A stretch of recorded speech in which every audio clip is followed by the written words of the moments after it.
السلام علیکم ورحمۃ اللہ وبرکاتہ۔ خواتین و حضرات، آج میں چارسدہ شہر میں آیا ہوں، پشاور کے قریب۔ یہاں پہ علامہ مفتی گوہر علی صاحب کے مرکز میں ادارے میں آیا ہوں، اور میرے ساتھ ان کے طالب علم، ان کے شاگرد موجود ہیں۔ آج ان سے ہم انشاءاللہ گفتگو کریں گے۔ تو اصل میں میرا مقصد یہ ہے کہ اہل سنت بریلوی مکتبہ فکر اور دیوبندی مکتبہ فکر میں ہم آہنگی کیسے پیدا کی جائے، اور کن کن باتوں پہ اوپر ہم آہنگی پیدا کر سکتے ہیں، اور کن کن باتوں پر ہمارے ہاں اختلافات ہیں۔ تو اب میں مائک ان کو دوں گا تو یہ بات کریں گے۔ بسم اللہ الرحمن الرحیم۔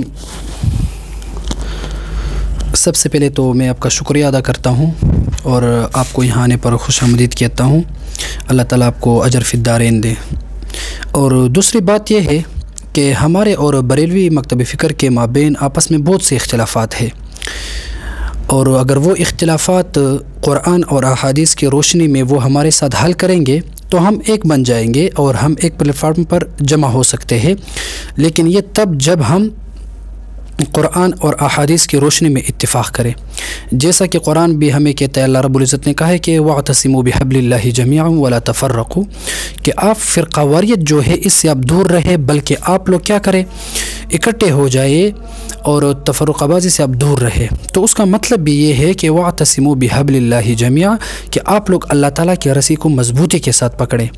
اب اگر بریلوی حضرات جو ہے یا وہ ہم پر فتوے لگاتے ہیں یا ہم ان پر فتوے لگاتے ہیں، اگر ہم فتووں کے بجائے آپس میں بیٹھ کر افہام تفہیم کی بنیاد پر اگر ہم ان کا کوئی عقیدہ قرآن اور احادیث کی روشنی میں غلط ثابت کریں اور وہ اس عقیدے سے رجوع کرے، ضد بازی نہ کریں، تو پھر ہم ایک ہو سکتے ہیں۔ مثال کے طور پر بنیادی عقیدہ ہمارے ان لوگوں کے ساتھ علم الغیب کا ہے، اس پر ہمارے اور ان لوگوں کا آپس میں اختلاف ہے۔ یا اسی طرح عید میلاد النبی صلی اللہ علیہ وسلم کا جو عقیدہ ہے، جو مروجہ طریقے سے ہم اس عید میلاد النبی صلی اللہ علیہ وسلم کو بدعت سمجھتے ہیں، جو آج کل لوگ اس میں منکرات اور بدعت کرتے ہیں، اور نفسی میلاد جو ہے جو بدعات اور رسومات اور اس طرح منکرات سے پاک ہو، ہم اسے مستحب سمجھتے ہیں، لیکن جو مروجہ طریقے سے کیا جاتا ہے ہم ان کو بدعت سمجھتے ہیں۔ اسی طرح تیسرا مسئلہ ہمارا اور بریلویوں کے مابین وہ یہ ہے کہ مسئلہ حاضر و ناظر کا۔ اگر مسئلہ حاضر و ناظر کو دیکھا جائے، اگر بریلوی اپنے اس غلط عقیدے سے جو قرآن اور احادیث کے خلاف عقیدہ ہے اس سے وہ لوگ توبہ طائب ہو جائے، رجوع کرے، تو ہمارا آپس میں اختلاف ختم ہو سکتا ہے۔ اور پھر چاہے بریلوی مکتبہ فکر ہو یا جتنے علماء کرام کا آپس میں اختلاف ہو، اس کا بہترین حل قرآن اور احادیث اور اجماع اور قیاس یعنی دلائل اربعہ کے ذریعے ہم تمام تر اختلافات کو ختم کر سکتے ہیں۔ اور اگر ہم ضد بازی اور حسد، بغض اور اسی طرح ایک دوسرے سے ضد نہ کریں اور اللہ کی رضا کے لیے ہم ایک مسئلے کو حل کرنا چاہیے تو بہترین طریقے سے حل ہو سکتا ہے۔ جی، جزاک اللہ۔ اچھا، آپ نے سب سے پہلے بات کی مسئلہ علم غیب کے اوپر۔ تو مسئلہ علم غیب کے اوپر میں سمجھتا ہوں کہ اہل سنت بریلوی اور دیوبندی کے درمیان صرف لفظی نزاع ہے، ٹھیک ہے۔ دونوں یہی مانتے ہیں کہ نبی کریم صلی اللہ علیہ وسلم کو جو بھی علم حاصل ہوا وہ اللہ تعالیٰ نے عطا کیا، وحی کے ذریعے عطا کیا، ٹھیک ہے۔ اور دونوں یہ مانتے ہیں کہ نبی کریم صلی اللہ علیہ وسلم کا علم جو ہے وہ حادث ہے، جبکہ اللہ تعالیٰ کا علم جو ہے وہ ازل سے ہے، ہمیشہ سے ہے۔ تو ایک ہی بنیادی فرق کی وجہ سے ہم بریلوی حضرات کو غلط نہیں کہہ سکتے کہ وہ نعوذ باللہ شرک کر رہے ہیں یا ان کا موقف شرکیہ ہے، کیونکہ وہ بھی نبی کریم صلی اللہ علیہ وسلم کے علم کو حادث مانتے ہیں اور عطائی مانتے ہیں۔ دوسری، اچھا آپ نے بات کی میلاد النبی کے بارے میں، تو میلاد النبی کے اوپر مفتی منیب الرحمان جو مفتی اعظم پاکستان ہیں بریلوی مکتبہ فکر کے، انہوں نے بھی اخبار کے اندر بھی ان کا آرٹیکل آیا تھا، انہوں نے بھی اس بات کی وضاحت کی ہے کہ میلاد النبی پر منکرات اور خرافات اور اس طرح کی غیر شرعی حرکتیں نہیں ہونی چاہیے، لیکن نفس مسئلہ میں میرے خیال میں اہل سنت بریلوی اور اہل سنت دیوبندی میں کوئی فرق نہیں ہے، دونوں میلاد النبی بنانے کے قائل ہیں، اور مولانا اشرف علی تھانوی صاحب نے بھی اس کے اوپر رسائل لکھے ہیں، تو اور بھی دیوبندی علماء قائل ہیں۔ اور اب تیسری آپ نے بات کی حاضر ناظر کی، تو مفتی گوہر علی صاحب سے میری بات ہوئی تھی، تو انہوں نے کہا تھا کہ نبی کریم صلی اللہ علیہ وسلم جسم مثالی یا جسم حقیقی کے ساتھ مل سکتے ہیں اولیاء کرام کو یا لوگوں کو۔ تو اہل سنت بریلوی مکتبہ فکر کا بھی ایسا ہی موقف ہے کہ نبی کریم صلی اللہ علیہ وسلم اپنی قبر مبارک میں حیات ہیں، ان پر ہمارے تمام اعمال پیش ہوتے ہیں، اور یہ احادیث سے ثابت ہے، یہ صحیح احادیث میں بھی اس میں مروی ہے کہ میری حیات اور میری وفات تمہارے لیے بہتر ہے، اور اس میں آگے الفاظ ہیں کہ تمہارے سارے اعمال مجھ پر پیش ہوتے ہیں۔ تو اہل سنت بریلوی مکتبہ فکر کا اگر حاضر ناظر پر موقف سمجھا جائے تو وہ یہ ہے کہ نبی کریم صلی اللہ علیہ وسلم اپنی قبر مبارک میں زندہ ہیں اور ان پر تمام اعمال پیش ہوتے ہیں۔ ہاں، تو میرے خیال میں ہمیں ہم آہنگی پہ بات کرنی چاہیے، ایک دوسرے کے اوپر فتوے نہیں لگانے چاہیے، اور محبت سے رہنا چاہیے۔ اور آپ نے بہترین قرآن کی آیت جو پڑھی ہے کہ فرقہ واری میں مت پڑھو، تو ہمیں فرقہ واریت دور کرنی چاہیے۔ میرے خیال میں اہل سنت بریلوی اور دیوبندی حضرات ایک دوسرے کے بہت قریب ہیں، دونوں عشری ماتریدی ہوتے ہیں، دونوں صوفی سلسلوں کو فالو کرتے ہیں، دونوں حیات انبیاء کے قائل ہیں، دونوں وسیلہ کے قائل ہیں، توسل کے قائل ہیں، استغاثہ کے بھی قائل ہیں، اگر استغاثہ جو ہے وہ وسیلے کی فارم میں ہو، ٹھیک ہے۔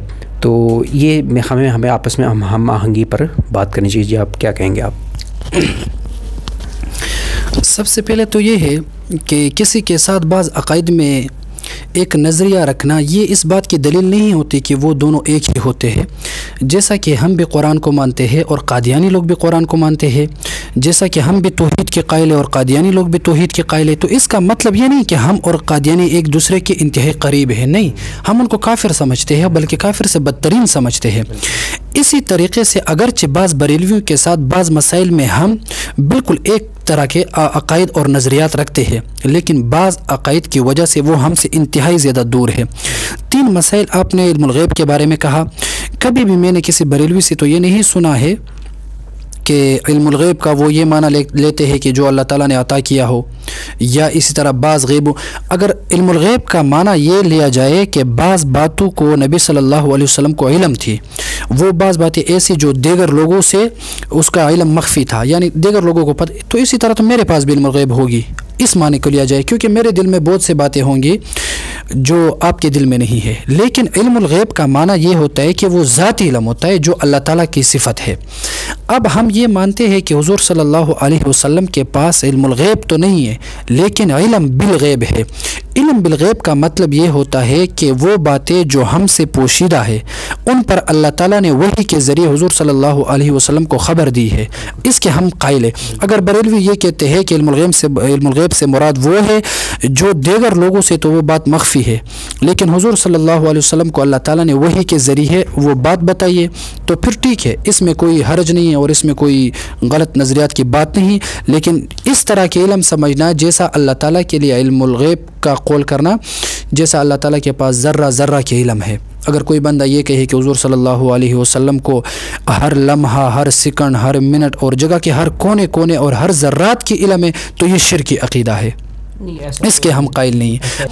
دوسری بات یہ جو آپ نے عید میلاد النبی صلی اللہ علیہ وسلم کے حوالے سے کیا، تو نفسی عید میلاد النبی صلی اللہ علیہ وسلم سے تو ابو جہل بھی انکار نہیں کرتے ہیں، بڑے بڑے کفار بھی نفسی میلاد النبی صلی اللہ علیہ وسلم سے ابو جہل بھی انکار نہیں کرتے ہیں، بڑے کفار بھی میلاد النبی سے انکار نہیں کرتے ہیں۔ لیکن جو بریلوی جس طرح تخصیص کرتے ہیں 12 ربیع الاول کو، سب سے پہلے بات تو یہ ہے کہ 12 ربیع الاول کو عید میلاد النبی صلی اللہ علیہ وسلم منانا اور اس غور کرنا کہ 12 ربیع الاول کو حضور صلی اللہ علیہ وسلم کی پیدائش ہوئی ہے، ولادت ہوئی ہے، یا حضور صلی اللہ علیہ وسلم کی وفات ہوئی ہے، یہ بھی ایک اہم مسئلہ ہے۔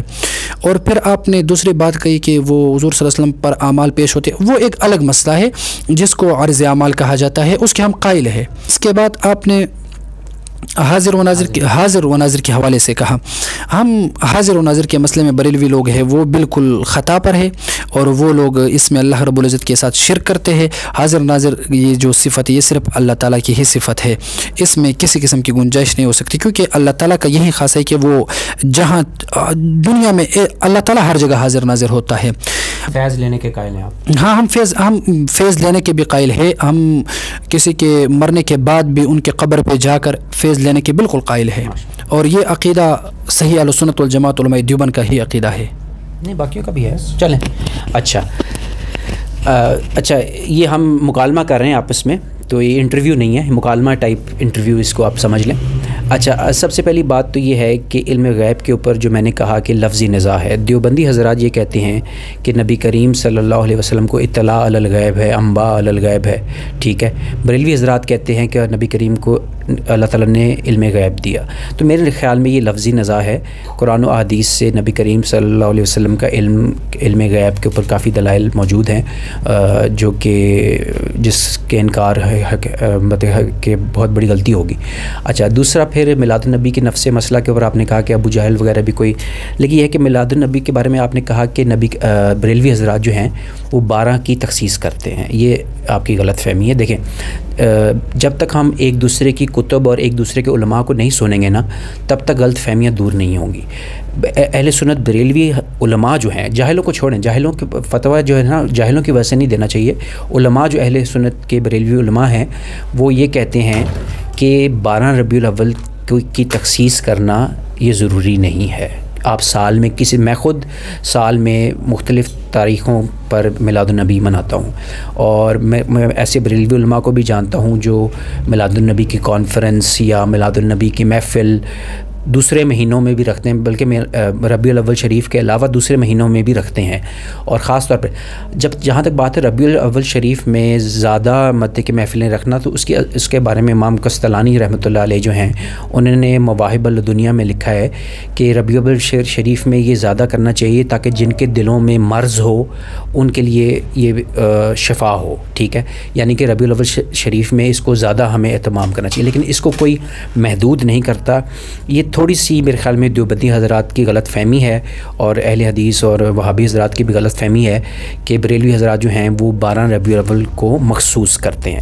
اچھا تیسری بات حاضر ناظر کے اوپر، حاضر ناظر پہ اور آپ نے کہا کہ بریلوی حضرات کا جو عقیدہ ہے وہ شرکیہ ہے، لیکن میں نے آپ کو وضاحت دی کہ دیکھیں دوبارہ یہی بات میں کہوں گا کہ جب تک ہم ایک دوسرے کے نظریات کو ان کی کتب سے، ایک دوسرے کی کتب سے اور ایک دوسرے کے علماء سے نہیں سمجھیں گے، یعنی کہ ہمیں کنویں میں مینڈک نہیں ہونا چاہیے. ٹھیک ہے، کنویں کا مینڈک یہ ہوتا ہے کہ اس کو سمجھتا ہے کہ اس کے ارد گرد جو ہے سب کچھ یہی دنیا ہے.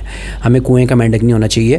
بریلوی حضرات یہی کہتے ہیں کہ نبی کریم صلی اللہ علیہ وسلم اپنی قبر مبارک میں زندہ ہیں، اور حالانکہ دیوبندی اکابرین کی جو المحنت جو کتاب ہے، آپ کے عقیدے کی کتاب ہے، اس میں لکھا ہوا ہے کہ یہ حیات دنیاوی سی ہے، دنیاوی سی حیات ہے یہ. ٹھیک ہے، المحنت کے اندر لکھا ہوا ہے. تو ہم بریلوی حضرات بھی یہی مانتے ہیں کہ نبی کریم صلی اللہ علیہ وسلم دنیاوی جیسی حیات کے ساتھ زندہ ہیں، اپنی قبر مبارک میں تصرف بھی کر سکتے ہیں اور ان پر تمام اعمال پیش ہوتے ہیں. حاضر ناظر کی یہ ڈیفینیشن بریلوی حضرات کرتے ہیں. ہاں جہاں تک بات ہے کہ ہر جگہ موجود ہونا، تو ہم کہتے ہیں کہ نبی کریم جہاں چاہیں جا سکتے ہیں، جسم مثالی یا جسم حقیقی کے ساتھ.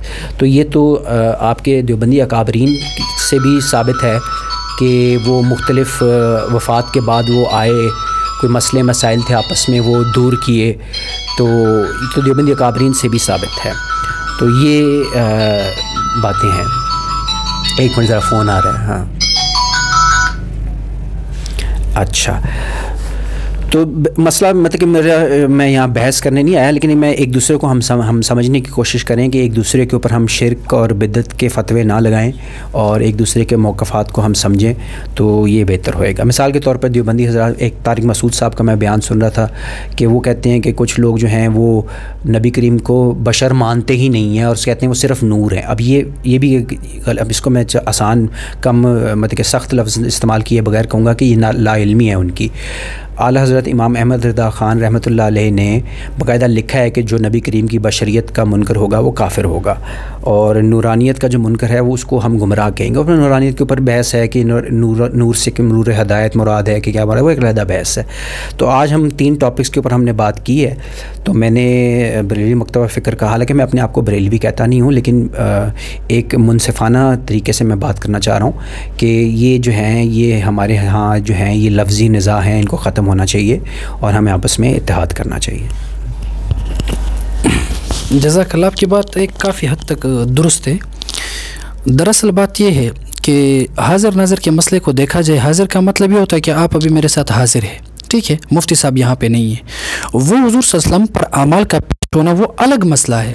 بریلوی لوگ کبھی بھی حاضر ناظر کا مطلب یہ نہیں لیتے کہ وہ حاضر ناظر کا مطلب یہ لیتے کہ حضور صلی اللہ علیہ وسلم پر اعمال پیش ہوتے، وہ تو عرض اعمال کا الگ سا مسئلہ ہے. لیکن حاضر ناظر کے مسئلے میں آپ بریلوی کی کتابوں کو دیکھیں، احمد رضا خان بریلوی کی کتابوں کو دیکھیں، یا اسی طرح ہمارے جو ان کے بیانات جو فیس بک ویڈیو پر ہوتے ہیں، تو آپ ان کے بیانات کو سن لیں تو کافی حد تک وہ اس عقیدے میں بہت گمراہی میں مبتلا ہے۔ ہاں ہم ان کے ساتھ آپس میں ایک مسلمان ہیں، ہم مسلمان ہیں، آپس میں اتحاد کرنا چاہیے، لیکن جب کوئی اپنے غلط عقیدے سے توبہ طائب ہو جائے۔ اور دوسری بات آپ نے المحنت کی بات کی کہ جس میں یہ ذکر ہے کہ حیات دنیاوی کا مطلب یہ نہیں ہے کہ جس طرح حیات دنیاوی ہے بعین ہی یہی حیات دنیاوی مراد ہو، نہیں، بلکہ وہاں ہے کہ افضل من حیات دنیا، یعنی جو حیات دنیاوی ہے اس سے افضل حیات کے ہم قائل ہیں۔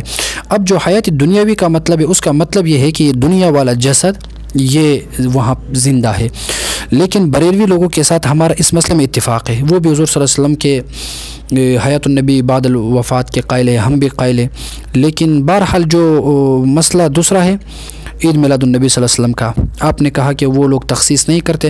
بہرحال آپ جہاں سے تعلق رکھتے ہیں وہاں سے تو ہم خبر نہیں ہے کہ وہاں بریلوی کس طرح ہوتے ہیں، لیکن ہمارے جو علاقہ ہے یہاں خیبر پختونخوا میں جو بعض بریلوی ہے وہ تخصیص کرتے ہیں اور صرف 12 ربیع الاول کو ہی مناتے ہیں، یہ ہم اس کو بدعت سمجھتے ہیں اور وہ اس کو لازم سمجھتے ہیں۔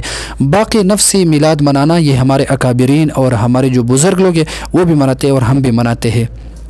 لیکن اب میں پوچھنا چاہتا ہوں کہ یہ جو علم الغیب ہے اور علم الغیب کا یہ معنی مراد لینا کہ انباء الغیب یا اخبار بالغیب یا اس طرح اللہ نے وحی کے ذریعے ان کو غیب کے علم دی، یہ دنیا میں کسی کتاب نے بھی میرے خیال میں یہ نہیں ذکر کیا ہے علم الغیب کا معنی، بلکہ علم الغیب جب بھی ذکر ہوتے ہے تو اس سے اللہ تعالیٰ کا ذاتی علم مراد ہوتا ہے۔ ہاں البتہ علم بالغیب ہم مانتے ہیں، بعض علم بالغیب اللہ نے حضور صلی اللہ علیہ وسلم کو دیا ہے، اس کا مطلب یہ ہے کہ بعض باتیں ہم سے پوشیدہ ہے، نبی کو ان کے بارے میں علم ہے، اور جیسا کہ مثال کے طور پر جو الف لام میم کے بارے میں آتا ہے اس میں اختلاف ہے، بعض کہتے ہیں کہ یہ اللہ اور نبی کے مابین راز ہے، اور بھی اقوال ہے۔ اگر بالفرض ہم یہاں مان لیں گے الف لام میم کا معنی حضور صلی اللہ علیہ وسلم کو پتہ ہے، دیکھو اب یہ ہم سے یہ علم بالغیب ہے، ہمارے لیے وہ غیب کا علم ہے، لیکن اللہ نے اس کو بتایا تو یہ علم الغیب نہیں ہوا، یہ کیا ہوا؟ علم بالغیب ہوا، یعنی کسی چیز پر خبر رکھنا۔ علم الغیب کا معنی یہ ہے کہ علم الغیب کا معنی کیا ہوتا ہے؟ غیب کی خبر، اور ایک ہوتا ہے علم بالغیب، علم بالغیب کا معنی یہ ہوتا ہے غیب پر خبر۔ اب غیب پر خبر ہم حضور صلی اللہ علیہ وسلم کے لیے مانتے ہیں، اس میں کون سی بڑی بات ہے؟ اب اگر انصاف کیا جائے اور دیکھا جائے، اگر آپ جس طرح بول رہے ہو، آپ نے جس طرح بیان فرمایا، اگر کوئی بریلویوں کا کوئی سنجیدہ کوئی شخصیت یا اس کا کوئی ایک معتبر عالم الدین اور جن پر ان لوگوں کا اعتماد ہو، وہ اگر اسی طرح عقائد اور نظریات کو بیان کریں گے واضح طور پر، واضح الفاظ میں کہ ہمیں علم الغیب سے مراد یہ ہے، ہم عید میلاد النبی کا اس طریقے سے قائل ہے، تو پھر اختلاف ختم ہو سکتا ہے۔ جب وہ اچھی طریقے سے وضاحت کرے تو انشاءاللہ اختلاف ختم ہو سکتا ہے۔ جی ٹھیک، جزاک اللہ۔ اچھا، حاضر ناظر کے بارے میں ایک بات کہنا بھول گیا، آپ نے کہا تھا کہ اللہ تعالیٰ صرف حاضر ناظر ہے، جبکہ اہل سنت بریلوی مکتبہ فکر اور اہل حدیث بھی یہ کہتے ہیں کہ اللہ، یعنی کہ اہل حدیث تو کہتے ہیں کہ اللہ استویٰ علی العرش کا قول کرتے ہیں کہ اللہ عرش پر موجود ہے، وہ اللہ تعالیٰ کو ہر جگہ نہیں مانتے، ٹھیک ہے، اس کو وہ کہتے ہیں کفر تک اس کو کہتے ہیں۔ اور اہل سنت بریلوی مکتبہ فکر بھی اللہ تعالیٰ کو جسم کے ساتھ ہر جگہ حاضر ناظر نہیں مانتا، ٹھیک ہے۔ یہ اگر ہم نبی کریم مثال کے طور پر اگر ہم یہ بھی مانیں کہ ہر جگہ نبی کریم موجود ہیں تو پھر بھی یہ شرک نہیں ہوگا، کیونکہ یہ نبی کریم کی صفت ہے، اللہ تعالیٰ کی نہیں ہے۔ اللہ تعالیٰ کے بارے میں حاضر ناظر کا لفظ جو ہے، جو قرآن میں جو آیتیں ہیں استعمال کی جاتی ہیں استواء علی العرش کے علاوہ، جو دوسری جو میت کے بارے میں ہے کہ اللہ تم تیسرے ہو تو چوتھا تمہارے ساتھ اللہ ہے، چوتھے ہو تو پانچواں تمہارے ساتھ اللہ ہے، یا اللہ تمہاری شرک سے بھی قریب ہے، اس کے اوپر سلف تا خلف علماء نے اس کی جو تعویل کی ہے وہ یہ کی ہے کہ وہ علمی طور پر اللہ ہمارے ساتھ ہے، یعنی کہ اللہ جسم سے پاک ہے، اللہ جسم سے پاک ہے، وہ ہر جگہ جسم کے ساتھ یا ذات کے ساتھ موجود نہیں ہے۔ بریلوی مکتبہ فکر، جہاں تک میں نے بریلوی مکتبہ فکر کو پڑھا ہے، ان کا نقطہ نظر بھی اہل حدیث کی طرح یہ ہے کہ اللہ تعالیٰ حاضر ناظر نہیں ہے۔ تو جب اللہ تعالیٰ حاضر ناظر نہیں ہے تو حضور صلی اللہ علیہ وسلم کو حاضر ناظر مان لیا تو یہ شرک نہیں ہوگا۔ ہاں مجھے پتہ ہے جیسے الیاس گھمن صاحب ہو گئے اور ایسے دیوبندی مکتبہ فکر کے علماء ہیں، وہ کہتے ہیں کہ اللہ تعالیٰ ہر جگہ حاضر ناظر ناظر ہے اور بذات بھی مانتے ہیں. میرے خیال میں آپ بھی یہی مانتے ہوں گے کہ اللہ بذات اپنی ذات کے لحاظ سے ہر جگہ ہے. چلیں یہ تو میں نے ایک وضاحت کرنی تھی. باقی یہ ہے کہ یہ میں آپ کو کنفرم بتاتا ہوں کہ بریلوی مکتبہ فکر کے جو جید علماء ہیں, دیکھیں جاہلوں کی بات نہ کریں. ایسے تو دیکھیں نا, اب یہ جو تحریک طالبان پاکستان جو تھے, دہشت گرد تنظیم جو ہے, اب بندہ ان کی وجہ سے کہے کہ تمام دیوبندی دہشت گرد ہیں, ایسا تو نہیں کہا جا سکتا نا.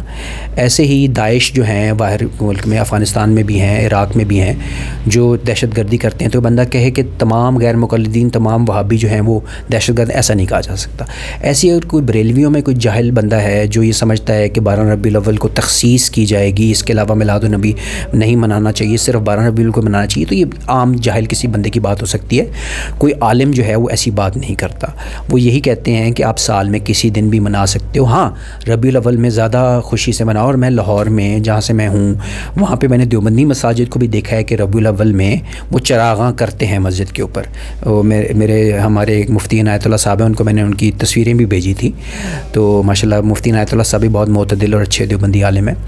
تو یہ میلاد النبی پہ مولانا اشرف علی تھانوی صاحب نے بھی رسائل لکھے ہیں اور وہ قائل تھے اس چیز کے. بلکہ ایک جگہ پہ تو انہوں نے لکھا ہے کہ یونیورسٹی کالجز کے اندر تو میلاد النبی منانا واجب ہے تک لکھا ہوا ہے انہوں نے, اور انہوں نے تاکہ لوگ جو ہے دین کی طرف آئیں. تو آج کل دیکھیں نا کتنی گمراہی پھیلی ہوئی ہے, لوگ دین سے متنفر ہیں, دین سے دور ہیں, نمازیں نہیں پڑھتے.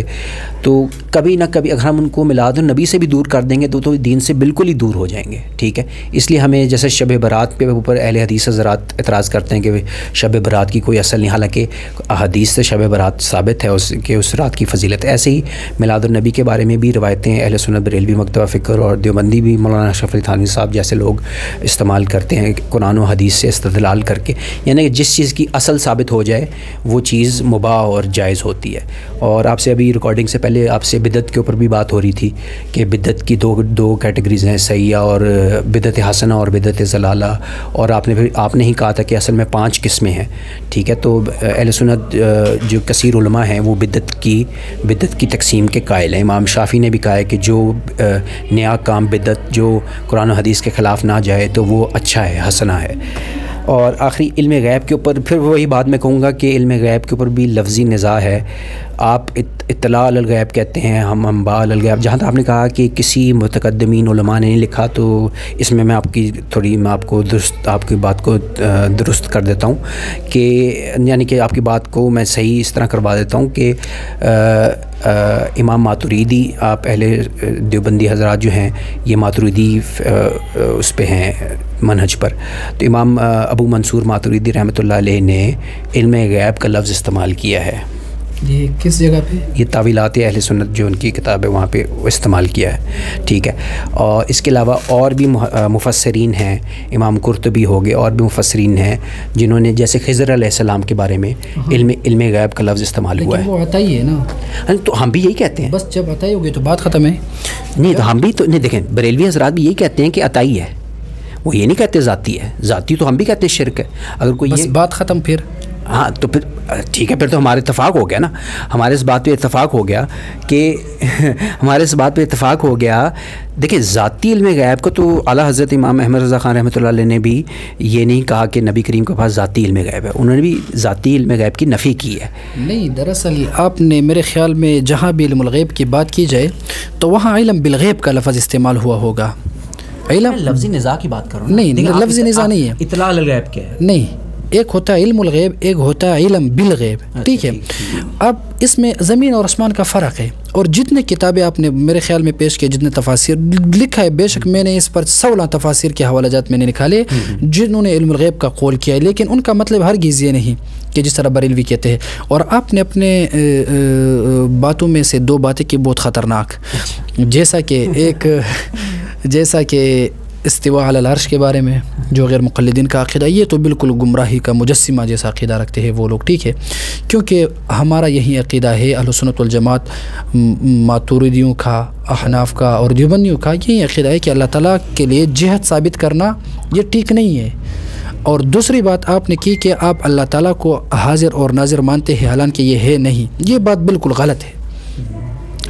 اس میں ایک اور موضوع کی طرف آپ نے اشارہ کیا کہ اللہ تعالیٰ کو آپ ذاتی طور پر مانتے ہیں، تو یہاں پر بھی ہمارے نہیں بلکہ متکلمین حضرات کے مابین اس میں اختلاف ہے کہ اللہ تعالیٰ حاضر ناظر ہے۔ اس کو میت کا مسئلہ کہا جاتا ہے، میت ہاں، اس کو میت کا مسئلہ کہا جاتا ہے، لیکن پھر اس میں اختلاف ہے کہ میت ذاتی ہے یا میت علمی ہے، لیکن ہمارا یہاں پہ دونوں ٹھیک ہے۔ لیکن یہ میرے خیال کے مطابق جو میت ذاتی کا عقیدہ ہے یہ اکثر صوفیہ کرام کا عقیدہ ہے، اور جتنے بھی مفسرین ہیں دنیا میں ایک مفسر نے بھی کہیں بھی میت ذاتی کا قول نہیں کیا ہے، کوئی بھی نہیں دکھا سکتا۔ ہاں البتہ بعض صوفیہ کرام نے کیا ہے، اور میت علمی کے ہم قائل ہیں۔ دوسری بات آپ نے کہا کہ حاضر اور ناظر یہ حضور صلی اللہ علیہ وسلم کی صفت ہے، یہ بات غلط ہے۔ حاضر اور ناظر یہ اللہ تعالیٰ کی صفت ہے، اور اللہ تعالیٰ جو حاضر ناظر ہوتا ہے، ٹھیک ہے، ہم اللہ کو حاضر اور ناظر مانتے ہیں لیکن بلا مکان، اللہ تعالیٰ حاضر اور ناظر ہے بلا مکان، یہ الگ موضوع ہے۔ بہرحال آپ نے باتوں میں فرمایا بار بار کہ یہ نزاع لفظی ہے، تو اچھی بات ہے کہ مسلمانوں کا آپس میں نزاع لفظی ہو جائے، اور جن کے غلط عقائد ہے ان سے لوگ تو بتائب ہو جائے، اور مسلمان ایک پلیٹ فارم پر جمع ہو جائے، تو ہم باطل قوتوں کے لیے ایک ہو سکتے ہیں۔ لیکن ہم مسلمانوں کے ساتھ، خصوصاً بریلوی حضرات کے ساتھ یا استواء العرش والے جو مسئلہ رکھنے والے جو غیر مقلدین ہیں، ہم ان کے ساتھ متفق تو ہو جائیں گے، لیکن تب وہ اپنے غلط عقائد کی بنیاد پر وہ جو غلط عقائد ہے اس سے وہ رجوع کریں۔ بہرحال انشاءاللہ پھر بھی انشاءاللہ ہم بھی آئیں گے آپ کے ہاں، تو مجلس ہوگی انشاءاللہ، لیکن آپ اس بات پر تحقیق کریں کہ بریلوی جو لوگ ہیں وہ کن کن عقائد میں ہمارے خلاف ہے۔ ان کا بعض بہت زیادہ عقائد ہے جو دراصل بریلوی بعض بدعت کو سنت کہتے ہیں، جیسے مثال کے طور پر عید میلاد النبی صلی اللہ علیہ وسلم، یہ مسئلہ نہیں، تو میں نے آپ کو کہہ دیا تخصیص نہیں کرتے، وہ کرتے تخصیص، اگر تخصیص نہیں کرتے بات ختم، اگر تخصیص نہیں کرتے بات ختم، لیکن تخصیص کرتے ہیں جو بدعت ہے۔ یا اسی طرح ابھی کہنے کو تیار ہوں کہ جو تخصیص کرے کہ صرف 12 ربیع الاول کو ہی منانی چاہیے تو وہ بدعت ہی ہے، وہ میں آپ کو بھی کہہ رہا ہوں، بس پھر بات ختم ہے، ضلال ہے۔ ہاں، لیکن یہ کہ امام قسطلانی کا قول میں نے آپ کو پیش کیا کہ 12 ربیع الاول کے مہینے میں زیادہ کرنا چاہیے، نہیں کرنا چاہیے، یہ الگ بات ہے، کسی چیز کو سنت سمجھنا یہ الگ بات ہے۔ لیکن عنایت اللہ صاحب میرے سامنے بیٹھے ہیں، ان سے بھی ایک دفعہ بات ہو رہی تھی، تو انہوں نے بھی کہا کہ حضور صلی اللہ علیہ وسلم کی ولادت کا دن جو ہے نا وہ لیلۃ القدر سے بھی افضل ہے۔ ٹھیک ہے، اس میں یہ بھی امام قسطلانی رحمۃ اللہ علیہ نے مواہب الدنیا میں لکھا ہے کہ حضور صلی اللہ علیہ وآلہ وسلم کی ولادت کا دن لیلۃ القدر سے بھی افضل ہے۔ اس پر تو بہت سے فقہاء کرام اور اس طرح بہت سے محدثین کے اقوال ہیں، انہوں نے رسائل لکھے، علامہ جلال الدین سیوطی رحمہ اللہ نے بھی لکھا ہے، رسائل لکھا ہے اس پر، لیکن نفس میلاد کا تو کوئی انکار نہیں کرتا۔ البتہ ٹھیک ہے، اگر بریلوی دیکھیں نا، اہل حدیث حضرات کہتے ہیں سیرت النبی کانفرنس، ٹھیک ہے، وہ بھی تو ایک نام ہی بدل دیا نا انہوں نے، وہ کہتے لیکن وہ تخصیص تو نہیں کرتے، تخصیص تو ہم بھی نہیں کرتے، بات ختم۔ دیکھیں میں حالانکہ میں پہلے بھی کہہ چکا ہوں، میں اپنے آپ کو بریلوی نہیں کہا، کیونکہ میں کچھ باتوں میں ان سے اختلاف کرتا ہوں، کوئی فقہی باتوں میں، عقائد میں تو میں ان کو ٹھیک سمجھتا ہوں، لیکن یہ کہ تو بریلوی حضرات بھی تخصیص نہیں کرتے۔ میں آپ کو پوسٹرز دکھا سکتا ہوں، بریلوی علماء جو ہیں وہ 12 کے علاوہ وہ پوسٹرز چھپواتے ہیں کہ سیرت النبی کانفرنس، اس طرح کر کے 12 کے علاوہ میلاد النبی کانفرنس یا میلاد النبی جلسہ یا اس طرح جلوس وغیرہ، تو جلوس تو میرے نہیں خیال نکالتے ہیں زیادہ، لیکن 12 ربیع الاول کے علاوہ، لیکن یہ کہ اوور آل پورا سال وہ منانے کے قائل ہیں۔ نہیں، میں آپ سے ایک بات پوچھنا چاہتا ہوں، آپ نے بار بار فرمایا کہ یہ نزاع لفظی ہے، تو میں آپ سے ایک بات عرض کرنا چاہتا ہوں، وہ یہ ہے کہ اگر یہ بات نزاع لفظی ہوتی تو حسام الحرمین لکھی جاتی۔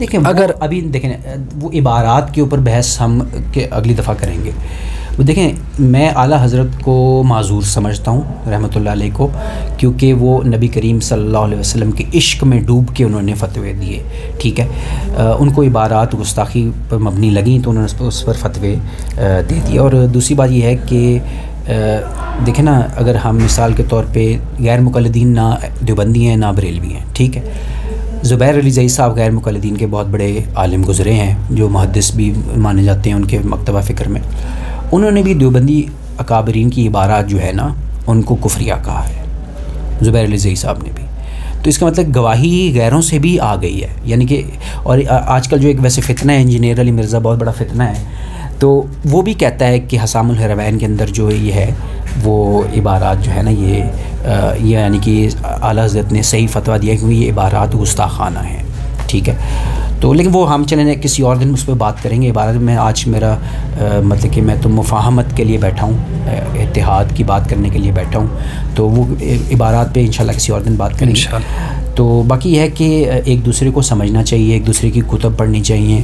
آپ مفتی منیب الرحمان صاحب کا میلاد النبی کے اوپر فتویٰ پڑھیں, اخبار میں بھی وہ شائع ہوا ہے, تو آپ کو واضح ہوگا کہ خرافات نہیں ہونی چاہیے, مرد اور عورتوں کا اختلاط نہیں ہونا چاہیے, ٹھیک ہے, موسیقی نہیں ہونی چاہیے, رقص نہیں ہونا چاہیے, اس طرح کی چیزیں مفتی منیب الرحمان صاحب کا فتویٰ موجود ہے. اور اسی طریقے سے باقی باتوں کے اوپر حاضر ناظر کے اوپر میں نے آپ کو وضاحت دی کہ ہم یہ نہیں مانتے کہ حضور صلی اللہ علیہ وسلم ابھی ہمارے ساتھ یہاں بیٹھے ہوئے ہیں, لیکن ہم یہ مانتے ہیں نہیں. پر پنجاب میں کئی علاقے ہیں جہاں پہ شاید آپ کو پتہ ہوگا یا نہیں, وہ نماز پڑھتے جب تو ایک مصلی خالی چھوڑتے ہیں, شاید آپ نے دیکھا ہوگا یا کبھی سنا ہوگا. سنا ہے تو وہ بھی تو بریلوی لوگ ہوتے ہیں. اور یا کبھی ایسا عید کا محفل جب لگتا ہے تو وہ ایک کرسی جس پر پھول چڑھاتے ہیں, میں نے ویسے کبھی نہیں دیکھا, سنا بھی نہیں.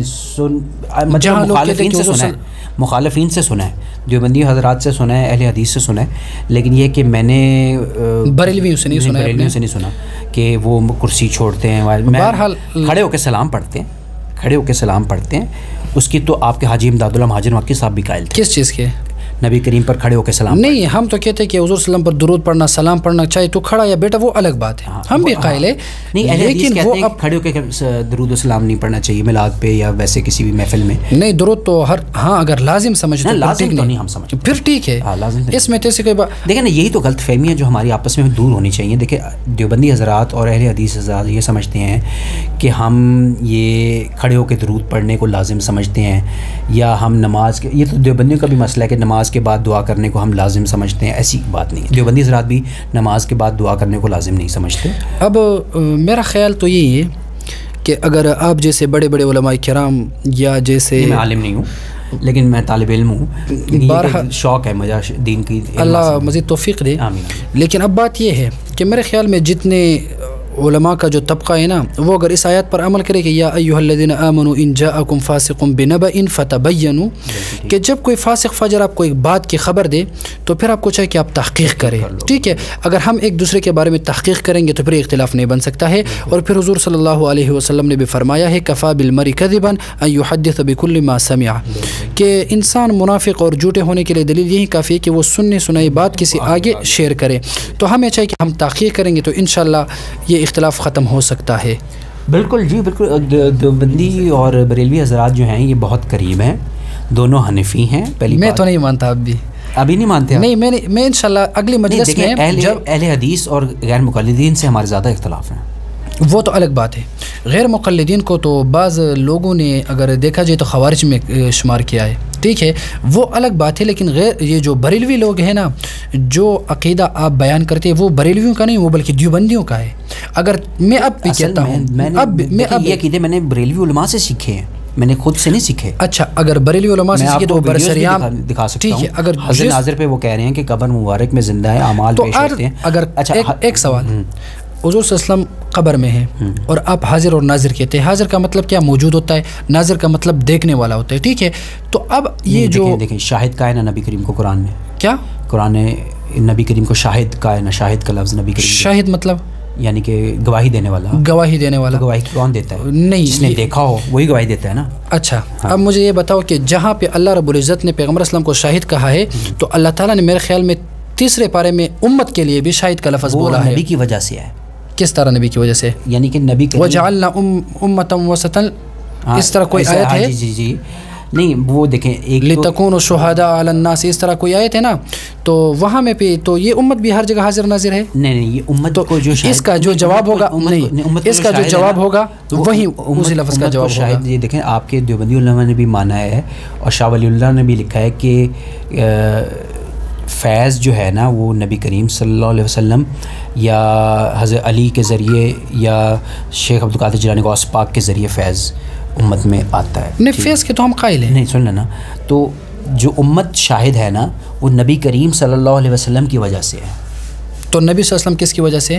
وہ اللہ تعالیٰ نے ان کو کرایا ہے, شاہد بنایا نبی کریم کو. اچھا, تو حاضر و ناظر کا جو صفت ہے, پہلی بات حاضر پہ میں یہ نہیں کہہ رہا کہ ہمارے ساتھ نبی کریم موجود تو پھر ٹھیک ہے، بات ختم ہے نا. ہاں تو ہم تو ایسا کہو کہ حضور صلی اللہ علیہ وسلم اپنے قبر مبارک میں ہے، تاکہ ایسا ہی کرے. حضور صلی اللہ علیہ وسلم اپنے قبر مبارک میں ہے اور عرض اعمال کے ہم قائل، آپ لوگ بھی قائل ہیں، تو حاضر ناظر کا لفظ ہٹا دیتے ہیں. نہیں، حاضر ناظر کا لفظ جس سے اختلاف بنتا ہے. میں آپ کو ایک مثال دیتا ہوں. ابھی پہلے بھی بات ہو رہی تھی، عنایت اللہ صاحب بھی اس سے ایگری کر رہے تھے. ملا علی قاری رحمۃ اللہ علیہ نے شرح شفا میں ایک روایت ہے، تابی سے روایت ہے کہ جب بھی تم گھر میں داخل ہونے لگو تو نبی کریم پر درود پڑھو، سلام پڑھو. ٹھیک ہے. تو ملا علی قاری اس کی شرح میں لکھتے ہیں کیونکہ نبی کریم صلی اللہ علیہ وسلم کی روح مبارک گھروں میں موجود ہوتی ہے. ٹھیک ہے. اب یہ ملا علی قاری بریلوی نہیں ہے، ملا علی قاری لکھ رہے ہیں. ٹھیک ہے کہ نبی کریم صلی اللہ علیہ وسلم کی روح مبارک مسلمانوں کے گھروں میں موجود ہوتی ہے. میں یہاں ایک سوال کرتا ہوں آپ سے، اگر حضور صلی اللہ علیہ وسلم کی روح مبارک گھروں میں موجود ہوتی ہے تو حضور صلی اللہ علیہ وسلم کی تو روح ایک ہوگی، روح پاک ایک ہی ہے. اگر بالفرض 2-3 گھر ہو اور 2-3 گھر میں بندے ایک ٹائم داخل ہوتے ہیں تو حضور صلی اللہ علیہ وسلم کی روح متعدد جگہ پر کیسے حاضر ناظر ہو سکتی ہے؟ روح جو ایک ہے. اس کا میں آپ کو قرآن سے جواب دیتا ہوں کہ اللہ تعالیٰ نے موت کے لیے فرشتہ مقرر کیا. جی ٹھیک ہے. دنیا میں مختلف جگہوں پہ مختلف لوگ مرتے ہیں. جی. موت کا فرشتہ اللہ تعالیٰ نے سنگولر میں اللہ تعالیٰ نے یعنی کہ واحد کے سیغے کے ساتھ استعمال کیا لفظ کہ موت کا فرشتہ تم پر موجود ہوتا ہے. ٹھیک ہے. جان نکالنے، جان قبض کرنے کے لیے. دنیا میں امریکہ میں، پاکستان میں، انڈیا میں ہر جگہ لوگ مرتے ہیں، موت کا فرشتہ مختلف جگہوں پہ موجود ہوتا ہے اس کی روح نکالنے کے لیے. نہیں، بالکل. دراصل بات یہ ہے، یہاں پر ایک اور وضاحت ہے. یہ ایسا نہیں ہوتا کہ ایک ہی فرشتہ مختلف لوگوں کی روح قبض کرتی ہے. یہاں ہمیں سمجھنا چاہیے اور کتابوں کو دیکھیں. ایک منٹ، میں آپ کو بتاتا ہوں. اب اس کے مطلب یہ ہے کہ روح کا جو اصل ڈیوٹی ہے وہ ایک فرشتے کو اللہ تعالیٰ نے سونپ دی ہے، لیکن اس فرشتے کے محتاط ڈھیر سارے فرشتے ہیں جو ایسا نہیں ہوتا کہ اب یہاں پہ میں ہم دونوں ہیں اور ہم دونوں ایک ساتھ مر جائے، اور اس کا مطلب یہ نہیں ہوتا کہ ہم دونوں کی روح ایک فرشتہ نے قبض کی. نہیں، بلکہ جس طرح اللہ نے ایک فرشتے کو حکم دیا تو واحد کا صیغہ ہے. کیا قرآن میں تو واحد کا اس کا مطلب تو یہ نہیں ہوتا کہ واحد کا صیغہ احادیث میں ہوگا، کتابوں میں ہوگا. اور کبھی قرآن کی نص سے تو ثابت ہو رہا ہے نا کہ وہ موت کا فرشتہ ایک موت کا ذکر ہے. ایک کا ذکر ہے. اس کا ایک اور جواب دیتا ہوں آپ کو. اس کا اچھا چلیں تفسیر دیکھ لینا. تفسیر ابن کثیر میں لکھا ہوا ہے کہ موت کا فرشتہ ہر گھر میں 7 باری آتا ہے. نہیں، یہ تو علامہ ابن قیم رحمہ اللہ نے بھی کتاب الروح میں ذکر کیا ہے، اس تذکرہ میں بھی ہے. لیکن اس کا مطلب یہ نہیں ہوتا کہ وہ ایک فرشتہ موت کے فرشتے کے بارے میں یہ کہ وہ دنیا کو ہتھیلی کی طرح دیکھتا ہے. اس طرح کر کے بھی روایتیں ہیں. اس کا مطلب ہرگز یہ نہیں کہ یہ ایک ہی فرشتہ ہوتا ہے، یہ مختلف فرشتے ہوتے ہیں. اور آپ نے فرمایا کہ اس کے لیے واحد کا صیغہ استعمال کیا گیا. کبھی کبھی قرآن مجید میں بہت سے چیزوں کے بارے میں ایک لفظ بولا جاتا ہے، جیسا ہے خلق السماوات والارض. اب یہاں پہ سماوات جو ہے وہ جمع ذکر کیا گیا ہے اور ارض جو ہے زمینیں، حالانکہ 7 زمینیں ہیں لیکن اس کا ایک ہی لفظ ذکر کیا گیا ہے. مطلب دیکھیں ارض سے مراد زمین یہ والی ہے. ہاں ٹھیک ہے، جہاں پہ ہم رہ رہے ہیں. ہاں، جو 7 زمینیں ہیں اس کے لیے علیحدہ آیت ہے. نہیں، جو سورہ طلاق کے اندر جو آیت ہے نا کہ ہم نے 7 آسمان بنائے، اس کی مثل زمینیں بنائی سورہ، وہ تو ٹھیک ہے، لیکن یہاں پہ جو ذکر ہوا ہے یہاں پہ زمین یہ والی مراد ہے نا، ایک ہی ہے یہ تو. اچھا، اللہ تعالیٰ نے فرمایا خلق السماوات والارض، یہ تفسیر کس نے تو نہیں لکھی ہے. دیکھیں خلق السماوات والارض، سماوات تو چلو 7 آسمان جمع کا صیغہ ہے، جمع ہو گئے. اب یہاں پر جو ارض کا ذکر ہے اس سے یہ ایک ہی زمین مراد ہے یا تمام سارے زمینیں مراد ہے؟ 7ویں اس سے مراد 7 زمینیں ہیں. نہیں، اس کے لیے علیحدہ آیت ہے قرآن وہ، لیکن اس آیت میں بھی 7 کا ذکر ہے، لیکن یہاں پر بھی کچھ بات ایسی ہوگی. سائنٹیفک طور سے اگر آپ دیکھیں تو اس دنیا کے علاوہ تو کہیں آبادی نہیں ہے. جی ٹھیک ہے. ابھی تک سائنس کوشش تو کری ہے، آبادی تو نہیں ہے لیکن مخلوقات پائی جاتی ہے. نہیں، کسی زمین کے علاوہ کہاں مخلوقات سے آپ کی مراد کیا ہوتی ہے؟ ایک تو انسانی، جیسے زمین کے اندر بھی حشرات رہتے ہیں، کیڑے مکوڑے جانور، یہ کہاں ہیں؟ چاند پہ ہیں. زمین کے اندر تو ہے، زمین کے اندر سمندر میں تو ہے. زمین وہ تو زمین ایک ہی ہے نا. سمندر میں تو ہے. تو زمین ایک ہی ہے نا، وہ تو ایک ہی زمین. نہیں، ایک ہی نہیں ہے نا، زمین الگ الگ ہے. 7 زمینیں ہیں. مانتا ہوں 7 زمینیں ہیں، لیکن وہ دوسری آیت میں ذکر ہے. وہ میرے خیال میں سورہ طلاق کی آخری ہاں جس طرح آپ جس کے اوپر وہ قاسم نانوتوی صاحب نے جو اثر ابن عباس جو ٹھیک ہے مان لیا میں نے کہ وہ دوسرے. اسی طرح دیگر روایات سے یہ ثابت ہوتا ہے کہ جو موت کا فرشتہ ہوتا ہے وہ ایک نہیں ہوتا بلکہ وہ متعدد فرشتے ہوتے ہیں. جیسا کہ میں ابھی آپ کو بتاتا ہوں کہ آپ کو میں ایک کام مثال کے طور پر آپ مجھے کوئی ایک کام سونپ دے, ٹھیک ہے, مجھے کہا کہ آپ نے ایک کام کرنا ہے, ٹھیک ہے, آپ نے مجھے وہ کام حوالہ کیا اور میں اپنے ساتھ متعدد افراد کو جمع کروں, اپنے ساتھیوں کو اکٹھا کر کے میں ان کے ذریعے وہ کام مکمل کروں. دیکھو آپ نے تو مجھے کہا ہے, ٹھیک ہے, لیکن میں نے دوستوں کے ساتھ وہ کام مکمل کیا. لیکن جب اس کام کے بارے میں پوچھا جائے گا, کوئی آپ سے کہے گا یہ کام کس نے کیا, تو آپ ایسا نہیں کہیں گے کہ یہ محمودی یا اور اس کے دوستوں نے مل کر کے, آپ ایسا کہیں گے کہ محمودی نے کیا ہے. اسی طریقے سے جب ایک اللہ تعالیٰ نے ایک فرشتے کے بارے میں ذکر کیا ہے, اس کا ہرگز یہ مطلب نہیں ہے کہ تمام دنیا میں ایک ہی فرشتہ تمام انسانوں کی روح لیتے ہیں, بلکہ متعدد فرشتے ہوتے ہیں. نہیں, میں مانتا ہوں کہ متعدد فرشتے ہوتے ہیں, ٹیم ہوتی ہے, جیسے شیطان کی ٹیم ہوتی ہے. بس بات ختم ہو گئی. نہیں, لیکن میری بات سنو, بات ختم ہو گئی. اس میں یہ نفی نہیں ہے کہ اکیلے اس میں پاور نہیں ہے. پاور تو وہ تو اللہ کو پتہ ہے. نہیں, اکیلے میں بھی اس کی ہے. دیکھیں نا, قرآن نے واحد کا سیکھا. اچھا, دوسری بات, اب عرض پہ آپ مجھے قائل نہیں کر سکے کہ عرض سے مراد جو ہے وہ 7 زمینیں ہیں. 7 زمینوں والی آیت علیحدہ ہے. چلیں اس کو بحث کو چھوڑتے ہیں. اس کو مفسرین نے ذکر کیا ہے, یا اسی طرح مفسرین نے بھی اس کو ذکر کیا ہے, اور اس کی علت بھی یہ بیان کی گئی ہے. اچھا, آپ کے جو یہ مولانا بیٹوی صاحب تھے, انہوں نے شیطان اور ملک الموت کے لیے تو نص کو مانا. کس نے؟ مولانا بیٹوی صاحب نہیں تھے آپ کے, خلیل احمد بیٹوی صاحب, اچھا, وہ براہین قاطعہ جو انہوں نے لکھی ہے. جی جی, اس میں انہوں نے ایک مطلب کہ جو بریلوی تو تب نہیں تھے, وہ کون, عبدالسمیع رامپوری صاحب کی کتاب کا رد کرتے ہوئے, عبدالسمیع رامپوری نے اگر کہا کہ شیطان اور ملک الموت جو مختلف جگہوں پہ موجود ہوتے ہیں, تو بیٹوی صاحب جو دیوبندی تھے, انہوں نے اس کا انکار نہیں کیا. انہوں نے کہا کہ شیطان اور ملک الموت کو تو یہ تو نص موجود ہے اس کے اوپر, نبی کریم کے لیے کون سی نص ہے, یعنی کہ شیطان اور ملک الموت کے بارے میں مان رہے ہیں کہ مختلف جگہوں پہ اور وہ موجود ہو سکتے ہیں, نبی کریم کا انکار کر رہے ہیں. چلیں آج اس گفتگو ادھر ہی ختم کرتے ہیں کیونکہ جانا ہے, نماز کا وقت ہونے والا ہے. تو انشاءاللہ اگلی باری ہم عبارات پر بات کریں گے, اکابرین کی عبارات کے اوپر انشاءاللہ اگلی دفعہ بات. جزاک اللہ. اللہ آپ کو خوش رکھے.